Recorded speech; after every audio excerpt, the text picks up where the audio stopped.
ഇന്ന് ഉച്ചഭക്ഷണമായി നമ്മൾ ഉണ്ടാക്കാൻ പോകുന്നത് ഒരു ചക്ക ദോശയാണ്. ചക്കയും അരിയും ഇത്തിരി ഗോതമ്പ് പൊടിയും ഒക്കെ ചേർത്തുള്ള ഒരു തരം ചക്ക ദോശ ഉണ്ടാക്കുകയാണ്. ചക്ക നല്ല വിളഞ്ഞ ചക്കയുണ്ട്, അതൊന്നും വിളഞ്ഞതല്ല. ഇത് എന്തോ ഇനത്തിലെ ചക്കയാണെന്ന് തോന്നുന്നു. നല്ല വിളവായിട്ടുണ്ട്, കണ്ടാൽ വിളഞ്ഞതായിട്ട് തോന്നത്തില്ല. തണ്ടൊക്കെ കണ്ട വിളഞ്ഞെന്ന് തോന്നില്ല. നല്ല വിളഞ്ഞ ചക്കയാണ്. ഇത് വെച്ച് നമുക്കൊരു ചക്ക ദോശ ഉണ്ടാക്കി നോക്കാം. ഓക്കെ,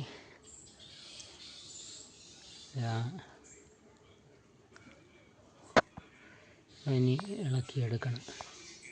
നമ്മുടെ ചക്ക എല്ലാം ഈ പരുവത്തിനാക്കിയിട്ടുണ്ട്. ഇനി ഇതിനെ അരിഞ്ഞെടുക്കണം. ഇതിനു വേണ്ടി നമ്മൾ ഒരു 3/4 ഗ്ലാസോളം പച്ചരി, റേഷൻ പച്ചരിയാണ്, അത് നമ്മൾ വെള്ളത്തിലേക്ക് ഇട്ട് കോരട്ടെ. 1 മണിക്കൂറെങ്കിലും കോരേണ്ടതാണ്. കോന്ന ശേഷം നമുക്ക് ചക്കയും ചേർത്ത് അരച്ചെടുക്കാം. ചക്ക അരിഞ്ഞും വെച്ചു. 1 മണിക്കൂർ കഴിയട്ടെ, നമുക്ക് അടച്ചു വയ്ക്കാം.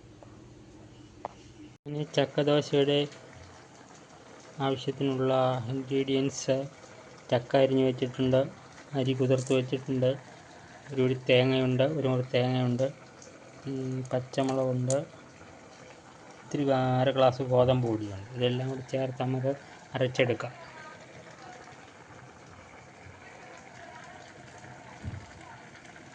ഇവിടെ അവിയലിനുള്ള സാധനങ്ങൾ: ചക്ക അവിയലാണെങ്കിൽ ചക്കമയമാണ്, അതും റെഡിയാക്കി കൊണ്ടിരിക്കുന്നുണ്ട്. അപ്പോൾ നമ്മുടെ ചക്ക ദോശ ഉടൻ ഉണ്ടാക്കാം. അതിന് ഇത് അരച്ചുകൊണ്ട് വരാം. നമ്മുടെ ഒരു കോഴ്സ് ചക്ക അരച്ച് വെച്ചിട്ടുണ്ട്. ഇനി രണ്ടാമതായിട്ട് ബാക്കിയും കൂടെ ഗോതമ്പ് പൊടിയും കൂടെ എഴുതിയിട്ടിട്ടുണ്ട്. അതും എല്ലാം കൂടെ ചേർത്താണ്, അരിയും ഗോതമ്പും എല്ലാം കൂടെ ചേർത്താണ് ഇത് അരച്ചെടുക്കുന്നത്. ദോശ മാവിന് പരുവത്തിന് അരച്ചെടുക്കണം.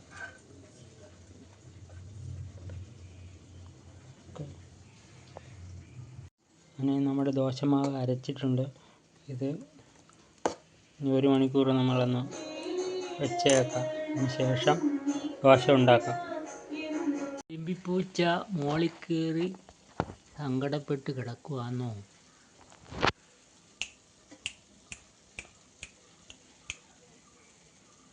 പമ്മി കിടക്കുന്നു. അങ്ങനെ നമ്മുടെ ചക്ക അരച്ച് വെച്ചത് ഏതാണ്ട് 3/4 മണിക്കൂറോളം ആയിട്ടുണ്ട്. ഇതിലേക്ക് നമ്മൾ ഇത്തിരി ശകലം ഉപ്പിൻ്റെ കുറവുണ്ട്, അതുകൊണ്ട് ഇത്തിരി ഉപ്പ് ചാറും കൂടെ ചേർത്ത് കൊടുക്കാം.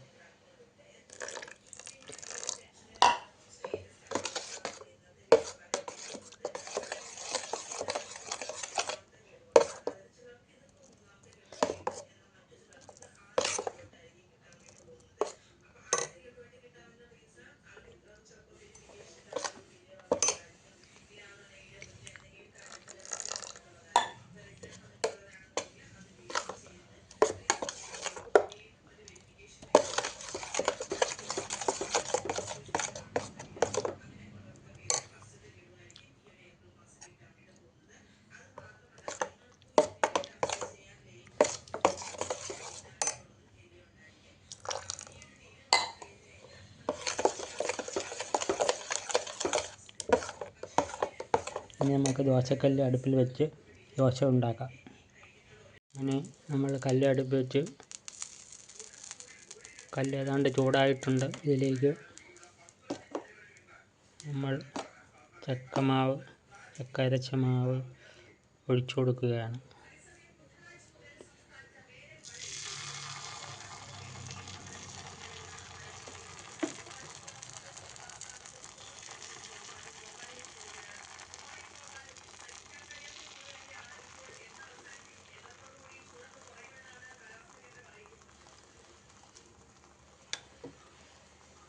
നമ്മൾ ചെറുതീയിൽ കുറച്ച് നേരം അടച്ചു വെച്ച് നോക്കാം. ഇതൊന്ന് തുറന്ന് നോക്കാം. 1 മിനിറ്റ് ആയിട്ടുണ്ട്.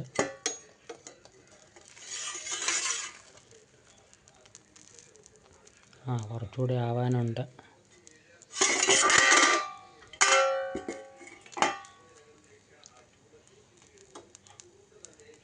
ഏകദേശം 2 മിനിറ്റോളം ആയിട്ടുണ്ട്. നമുക്കൊന്ന് തുറന്ന് നോക്കാം. കുഴപ്പമില്ല, ആയിട്ടുണ്ട്. സുഖമായിട്ട് ഇളകി വരുന്നുണ്ട്. അടിപൊളി.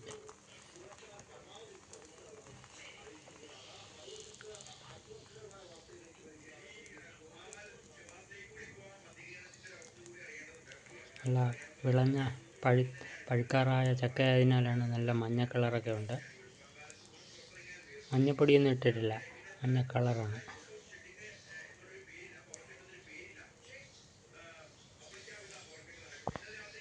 ഈ ദോശ നമുക്ക് പാത്രത്തിലേക്ക് മാറ്റാം.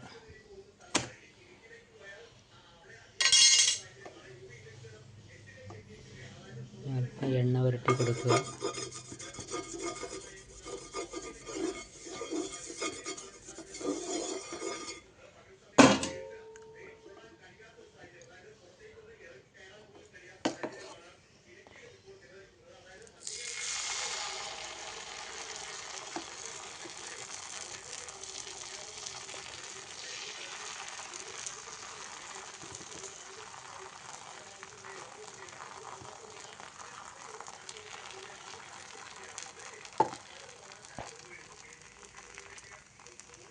അങ്ങനെ 2 ദോശ ഉണ്ടാക്കിയിട്ടുണ്ട്.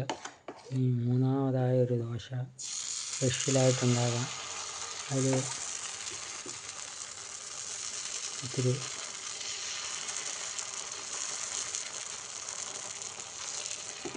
മുകളിൽ കുറച്ച് ചീര, നമ്മൾ സാമ്പാർ ചീരയാണ്, അതൊന്ന് തൂക്കി കൊടുത്താൽ നമുക്ക് ഇലക്കറിയുടെ അഭാവം, അതിലെ വിറ്റാമിൻ്റെ അഭാവം പരിഹരിക്കുന്നതിന് വേണ്ടി നമുക്കിത്തിരി ഇലക്കറികളും കൂടെ ഇട്ടൊരു സ്പെഷ്യൽ ദോശ ഉണ്ടാക്കാം.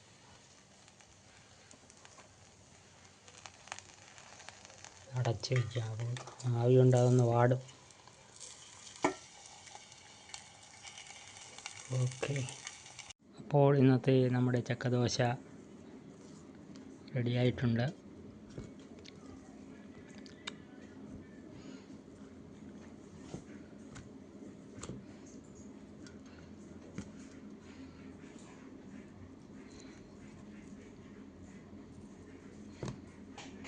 ഒരു 3 എണ്ണം കഴിച്ച് നോക്കാം. അതിന് കൂടെ നമുക്കൊരു ചമ്മന്തി ഉണ്ട്. എല്ലാം ചക്ക തന്നെയാണ്. ചക്ക അവിയൽ, ചക്ക തോരൻ, ഇതെല്ലാം ചക്കയുടെ ഐറ്റംസാണ്. ഇന്ന് നമുക്ക് ഇതെല്ലാം ഈ പ്രോട്ടീൻ്റെ കുറവ് ഉണ്ടാവാതിരിക്കാൻ ഒരു സ്പൂൺ കടലയും കൂടെ മുളപ്പിച്ചതെടുത്തിട്ടുണ്ട്. നോക്കാം, ഗ്യാസ് ഉള്ളവർക്ക് ഗ്യാസ് കയറും, ചിലപ്പോൾ ഗ്യാസൊന്നും വരത്തില്ല എന്നാണ് വിശ്വാസം. ഓക്കെ, നല്ല ഒന്ന് ടേസ്റ്റ് ചെയ്ത് നോക്കാം.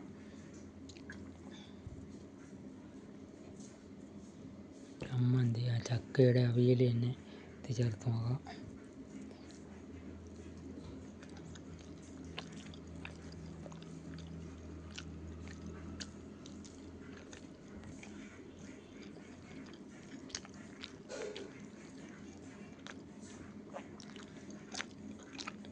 അടിപൊളിയാണ്,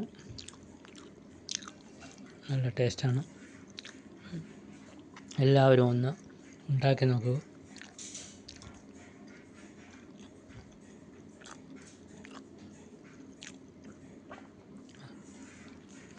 തന്നെ കഴിച്ചാൽ തന്നെ നല്ല ടേസ്റ്റുള്ള സാധനമാണ്.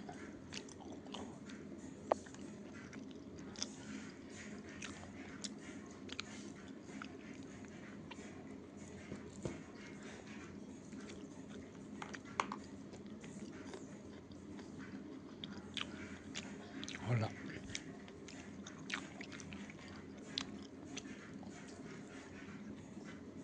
അങ്ങനെ ഇങ്ങനത്തെ വ്യത്യസ്തമായ വിഭവങ്ങളുമായി ഇനിയും നമുക്ക് കാണാം. എല്ലാവരും സബ്സ്ക്രൈബ് ചെയ്യുക. ഓക്കെ, എല്ലാവരും സബ്സ്ക്രൈബ് ചെയ്യുക, ലൈക്ക് ചെയ്യുക, കമൻറ്റ് ചെയ്യുക, അതൊക്കെ ചെയ്യുക. Okay, thank you.